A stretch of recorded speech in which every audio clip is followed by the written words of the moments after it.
지난주에 이어서 베드로전서 2장 13절로 17절 말씀 379면 베드로전서 2장 13절부터 17절까지 보겠습니다. 한 절씩. 인간의 선 모든 제도를 주를 위하여 순복하되 혹은 위에 있는 왕이나 혹은 악행하는 자를 징벌하고 선행하는 자를 포장하기 위하여 그의 보낸 방백에게 하라. 그 선행으로 어리석은 사람들의 무식한 말을 막으시는 것이라.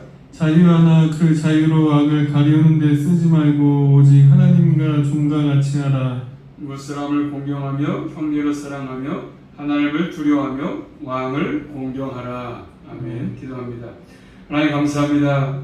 거룩한 주를 가르쳐 주셔서 또 아침에도 예배드리게 하시며 또 이 한밤도 주 앞에 모여서 아버지 앞에 예배드립니다. 예배를 헌정하시고 또 저희에게 말씀을 주셔서 한 주간도 살아갈 터인데 주님의 도우심과 인도하심으로 삶의 선장에서 넉넉히 승리하며 살아갈 수 있도록 함께하여 주시옵소서. 예수 그리스도 이름으로 감사하며 기도 올리옵나이다. 제목 똑같습니다. 오직 하나님의 종과 같이 그런 제목이죠. 지난번에는 통치자의 관계 말씀을 통치자의 관계 하나님 선 왕들의 그 통치를 잘 받으면서 순종하라 그랬습니다. 올바르게 하면 순종하라 그런 것이잖아요. 그 다음에 두 번째는 오늘 또 하나님께서 세운 질서 가운데 우리의 삶의 원리를 또 말씀하지 않습니까? 오늘 말씀 16절 17절 말씀 보시면 볼까요? 같이 16절 17절 말씀 시작. 자유하나 그 자유로 악을 가리우는 데 쓰지 말고 오직 하나님의 종과 같이 하라. 무사람을 공경하며 형제를 사랑하며 하나님을 두려워하며 왕을 공경하라. 아멘. 자, 하나님께서 세우신 그런 질서 아래 있는 우리의 삶의 원리를 말씀하는 것들인데 너희가 자유하다. 너희는 자유가 있다. 선언합니다. 자유가 있다. 이 자유는 그 당시에 어떤 사회적 신분을 가리키지 않습니다. 오직 예수 그리스도 안에서 신자됨을 의미합니다. 신자된 것. 자유. 그래서 하나님께서 예수 그리스도 안에서 우리에게 삶의 자유를 주셨지 않습니까? 자, 마저 찾아보겠습니다. 갈라디아서 5장 1절 말씀 보시면 예수 안에서 우리에게 참된 자유를 주셨는데 갈라디아서 5장 1절 말씀 보시면 갈라디아서 5장 1절 말씀 갈라디아서 5장 1절입니다. 시작. 그리스도께서 우리로 자유케 하려고 자유를 주셨으니 그러므로 굳세게 서서 다시는 종의 멍에를 매지 말라. 아멘. 자, 그리스도께서 우리로 자유케 하려고 자유를 주셨으니 그러므로 굳세게 서서 다시는 종의 멍에를 매지 말라고 말씀하잖아요. 다시는 종의 멍에를 매지 말라. 우리의 자유를 주셨다고 말씀하십니다. 또 요한복음 8장 32절 말씀이니까 예수님께서 말씀하죠. 내 말이 그래서 진리를 알지니 진리를 자유케 한다 말씀했습니다. 진리를 알아야 자유롭다고 말씀하지 않습니까? 우리는 예수 그리스도를 말미암아서 죄로부터 또 율법으로부터 또 지옥으로부터 정죄에서 또 자에서 자유를 얻었습니다. 참된 자유를 얻은 것이잖아요. 그렇지만 이 자유를 얻었다고 해서 이 자유를 악을 가리는데 악을 덮는데 사용해서는 안 될 것을 말씀하지 않습니까? 악행을 하는 자유가 아니라는 뜻입니다. 자유가 있다고 해서 악행하라 그런 뜻이 아니지 않습니까? 예수님께서 우리를 위해서 죽으시고 부활하심이 또 성령을 보내셔가지고 우리를 인도하심이 악을 행하는 데 있지 않습니다. 자유로 악을 가리지 말라. 이 말씀은 자유를 통해서 악의 덮개를 사용하지 말라. 악의 덮개. 다시 말하면 자유를 악의 덮개로 사용하지 말라. 이제 자유 얻었으니까 내 마음대로 산다. 악을 이용하는 데 산다. 그런 것이 아니지 않습니까? 자, 로마서 6장 1절 말씀 보시면 자유를 앞에 덮개로 사용해서 내가 자유를 얻었으니까 악을 막 이용해서 내 마음대로 살고 죄악을 지어주려고 그런 것이 아니라 악을 핑계로 하는 것을 하지 말고 로마서 6장 1절 말씀 보시면 로마서 6장 1절입니다. 시작. 그런즉 우리가 무슨 말하리요 은혜를 더하게 하려고 죄에 거하겠느뇨. 아멘. 은혜를 더하게 하려고 죄에 거하겠냐 그렇게 말씀하지 않습니까? 악을 핑계 삼아서 사용하지 말라. 자유를 사용하지 말라 이렇게 말씀합니다. 은혜를 또 자유를 죄에 거하는 방법으로 삼아서는 안 된다고 말씀합니다. 그래서 은혜를 죄악으로 덮으려고 주신 것이 아니기 때문에 참된 자유가 주어졌다면 그걸 핑계 삼아서 내 마음대로 죄를 짓고 이런 것을 하지 말라고 말씀하십니다. 그러려고 주신 것이 아니다. 자유가 하나님께서 우리에게 주신 자유는 하나님의 종으로서 살아가는 자유 아니겠습니까? 하나님의 종으로 살아가는 자유입니다. 하나님께 우리를 의의 무기로 드리라는 것이죠. 그런 자유입니다. 자, 로마서 6장 13절 말씀 보시면 주신 자유는 종으로 살아가는 자유인데 하나님의 종으로 의의 무기로 자신을 드리는 자유인데 로마서 6장 13절 말씀 보시면 로마서 6장 13절 말씀 시작. 또한 너희 지체를 불의의 병기로 죄에게 드리지 말고 오직 너희 자신을 죽은 자 가운데서 다시 산 자같이 하나님께 드리며 너희 지체를 의의 병기로 하나님께 드리라. 그래서 의의 무기로 자신을 하나님께 드리라고 말씀하죠. 죄악에 드리지 말고, 그래서 자유를 내 마음대로 사는 자유라고 생각하지 말고, 그런 것들은 다 인본주의겠죠. 내 마음대로 사는 자유. 그리고 우리는 하나님의 종으로 살라고 주신 자유인 것을 말씀합니다. 그래서 종은 주인의 뜻을 잘 따르는 삶을 사는 거잖아요. 하나님의 뜻을 기쁨으로 또 자발적으로 따르는 삶을 사는 것입니다. 그래서 하나님의 종으로 살 때 가장 우리는 자유로운 삶을 살아갈 수 있는 것이죠. 하나님의 종으로서 사는 모습을 네 가지로 말씀하죠. 그 말씀이니까 본문 말씀이니까 하나님의 종으로 사는 모습을 네 가지로 말씀하시는데 첫째가 뭐냐면 17절 말씀 보십니다. 한번 시작. 물사람을 공경하며 형제를 사랑하며 하나님을 두려워하며 왕을 공경하라. 첫 번째 뭐죠? 첫째는 물사람을 공경하라, 존중하라 말씀하죠. 존중해라.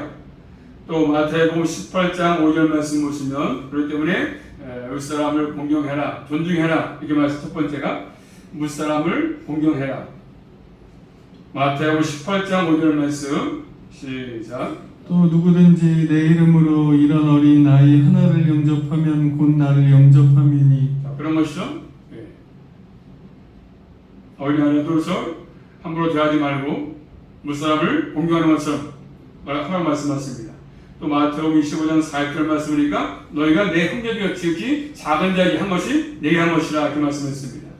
항상 우리 교회 공동체에서 이런 것들이 필요하죠. 가장 작은 자라 할지라도 그렇죠. 그리고 다 귀한 존재이기 때문에 하나님 성품으로 지음받은 자이기 때문에 존중하라고 말씀하죠. 인격은 다 동등하지 않습니까? 어른이나 아이나 할 것 없이 인격은 다 동등합니다. 그뿐 아니라 밀사한 사람도 마찬가지죠. 포함시켜서 마찬가지입니다.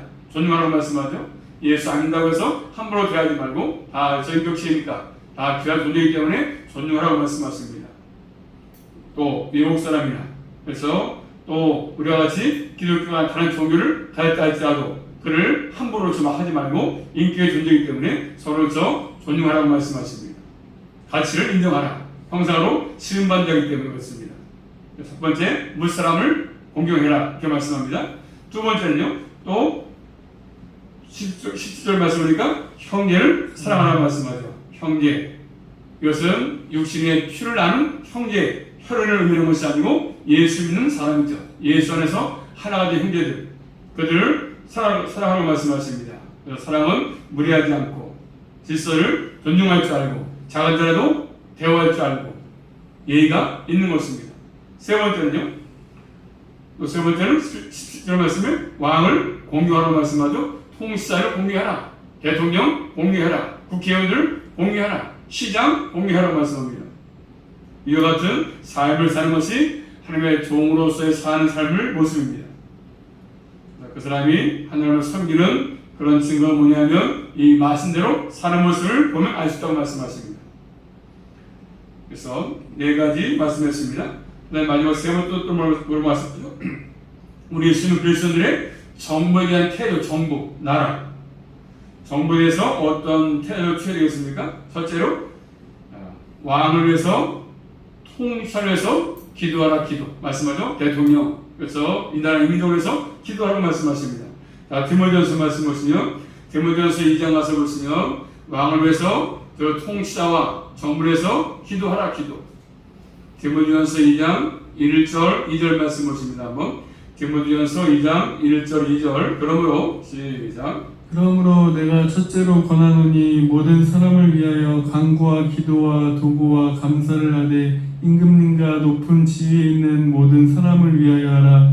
이는 우리가 모든 경건과 단정한 중에 고요하고 평안한 생활을 하려 함이니라. 아멘. 그래서 모든 대통령, 통치자들, 정부에서 기도하라고 말씀하십니다. 그래서 정부가 제 일을 잘 할 수 있도록, 수행할 수 있도록 그래서 기도하는 것이 필요하지 않습니까? 그래서 대통령을 위해서 기도 많이 하지 않습니까? 우리 교회마다 바르게 하라고, 말씀대로 잘 다스리라고 기도하는 것들이 우리에게 필요합니다. 그래서 기도하는 게 반드시 들으시고 우리 기도가 향으로 올라가니까 하나님께서 받으시고, 그래서 하나님의 법정에 호소하는 것들이니까 이 나라의 민족이 잘 일 수 있도록, 백성이 잘 살 수 있도록 하는 것들이 우리에게 필요합니다. 그래서 왕으로 해서 통치자에서 기도라고 말씀하십니다. 두 번째는요, 또 예수 그리스도인들은 법을 존중해야 할 법, 대한민국의 법, 그런 시민이 되라고 말씀하십니다. 난 예수 믿는 사람이니까 이 나라에 법 필요 없다, 그거 아니지 않습니까? 자, 예를 들어서 로마서 말씀 보시면, 로마서 13장 7절 말씀 보시면, 법을 존중하는 시민이 되는 것이 필요한데, 로마서 13장 7절입니다. 모든 자에게, 시작. 모든 자에게 줄 것을 주되 공세를 받은 자에게 공세를 바치고 국세 받은 자에게 국세를 바치고 두려워할 자를 두려워하며 존경할 자를 존경하라. 그렇죠? 네, 세금도 내고, 그래서 공세도 바치고, 시민으로서 할 것을 하고 도리를 하고, 또 주할 자를 두려워하고 존경할 자를 존경하라고 말씀하십니다. 그래서 항상 이 법에서는 늘 공정이 필요하죠. 공정성. 근데 대부분 시간에서 그런 것들이 안 되니까 잘했죠. 법이 올바르게 판단 못해가지고 좀 기울어지고 한쪽으로 비리가 있다 보니까 그런 것이죠. 그래서 상식적으로 이런 것들이 필요합니다. 이런 법을 존중하는 시민이 되라고 말씀하죠. 또 세 번째는요, 법이 만약에 합당치 않을 때는, 법을 잘못할 때는 그 일에 대응하라. 대응하라고 해서 뭐 칼을 들고 정부를 부수고 해방 신앙을 주장하면서 돌멩이 던지고 이렇게 해서는 안 되는 것이지 않습니까? 폭력은 주님께서 원하지 않는 것입니다. 막 폭력을 사용해서 막 데모하고 막 이런 거 하지 말라고 말씀하죠. 합당치 않을 때는 합법적으로 이 일을 잘 대응하라고 말씀하십니다. 네 번째는 또 무엇보다 그런 곳에서 바른 일을 할 수 있는 일꾼을, 그래서 교회에서 드리는 게 필요합니다. 그래서 믿음의 사람이 나라에 가서 이 일을 하는 게 참 중요하다. 그래서 우리 그때 역사에 관해서 대통령 누구 있습니까? 이명박 대통령. 또 누가 있었어요? 누가 계신 사람들이? 된 사람이? 네, 김영삼. 그런데 뭐요? 대통령 가지고 일을 제대로 못했어요. 그렇죠? 믿음의 사람으로서 일을 못했어요. 아무리 거기서 가도 정말로 믿음이 좋아가지고 저 잘하는 게 필요한데 그렇지 못하니까 문제가 되는 것이지요. 그래서 항상 대통령, 모든 국회의원들 다 믿는 사람이, 올바른 사람들이 잘 돼야 나라가 잘 될 텐데 그렇지 못하다 보니까 아무리 믿는 사람을 갖다 대통령이 돼도 못하다 보니까 그래서 말씀대로 안 하다 보니까 나라가 어려워지고 문제가 생긴 것입니다. 자, 그런 것을 지금 얘기합니다. 그래서 교회에서 일꾼이 길러가지고 잘 나와서 믿음의 사람이 되면 좋겠죠. 시장도 되고 국회도 되고 대통령도 되고 그러면 이 나라 잘 굴러가겠죠. 그런 것도 지금 말씀을 주고 있습니다. 그러므로 이런 사상을 가진 그리스도인들이 정치에 필요하지 않습니까? 곳곳에 필요하지 않습니까? 뭐 국회의원도 많이 있는 사람 있겠죠. 근데 그 영향을 발휘 못하다 보니까 문제가 되는 것이잖아요. 정말 믿음의 사람으로서 하면 좋은데 그렇게 못하고 자꾸 타협하다 보니까 되지 않는 것들이죠. 오히려 좋지 못한 일을 하지 않습니까? 그래서 뭐 지금 그렇죠. 뭐 동성연애법을 뭐 통과시키자 지금 문제들이 많이 있지 않습니까? 이런 것들을. 그래서 어쨌든 자기 이권을 챙기기 위해서 하다 보니까 자기 어떤 신분은 망한 채 그냥 흐름에 따라서 모든 것들을 하기 때문에 문제가 지금 되고 있다는 사실입니다. 그러므로 참된 지도자, 그다음에 또 시민들로서 이런 것들을 발휘하는 것들이 우리에게 필요합니다. 말씀을 가지고 다스리면 되는데 그렇지 못하다 보니까 정치가 어렵고 사회가 어렵고 종교도 마찬가지고 어려워지는 것입니다. 항상 우리는 하나님의 백성으로서 이런 품성을 가지고 자신의 의지에서 일을 할 줄 아는 것들이 우리에게 필요합니다. 그런 것을 하더라도 믿음의 사람으로서 일하고 이런 것들이 필요한 것이겠죠. 그러므로 우리는 하나님의 종같이 살아가고 말씀하십니다. 오 기억하셔서 남은 여세 내 삶이 주님이 기뻐하시는 하나님의 종으로서의 믿음의 삶을 한 주간도 잘 살아갈 수 있기를 주님의 이름으로 축복합니다. 기도합니다. 살아계신 아버지 감사합니다. 저희를 사랑하셔서 우리 모든 삶의 의를 말씀하시는데 하나님의 종과 살아가 말씀하십니다. 또 저희들 대통령을 위해서 이 나라 임종을 위해서 교회를 위해서 아버지 기도라고 말씀하셨사오니 늘 기도할 때마다 응답해 주시고 이 대한민국 전세계가 말씀으로 하나 될 수만 있도록 친히 모든 것들을 주관하시고 인도하여 주시옵소서. 예수 그리스도 이름으로 감사하며 기도 올리옵나이다. 아멘.